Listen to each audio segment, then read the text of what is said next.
The last sketch we ever shot and produced was this one, The Boss's Kid, a Les Szekely script, and it's a script and a set of performances that I still like a lot.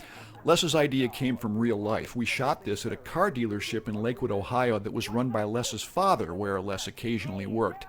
And it became part of our final Electric Shadows demo in the hopes of getting seen by syndicators.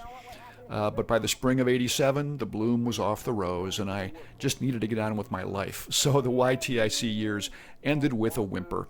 But before I left, when we saw that the proverbial handwriting was on the wall, Les and I started making concerted attempts to get our comedy work in front of agents and managers in Southern California.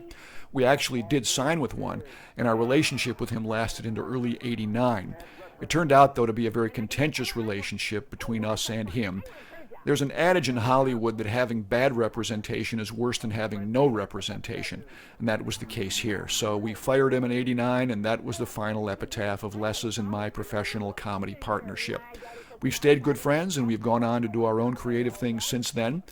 Even though the last year and a half of the YTIC production era was frustrating in terms of our goals, I still had a great time, and it was creatively fulfilling. And a big reason for that is because of the people I collaborated with. And I want to thank all of them. Bruce, Les, Glenn Mertz, Mike Wolschleger, Dave Kronenberger. They joined me in these later demo videos out of passion for the project, out of loyalty, out of the goodness of their hearts.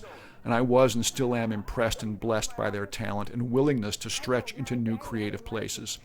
They all did a tremendous lot for very little return except the joy of doing it, and I am forever grateful to them, especially to Bruce Van Dyke, Glenn Mertz, and my closest partner in creative mischief, Les Szekely. Thank you, everybody, endlessly.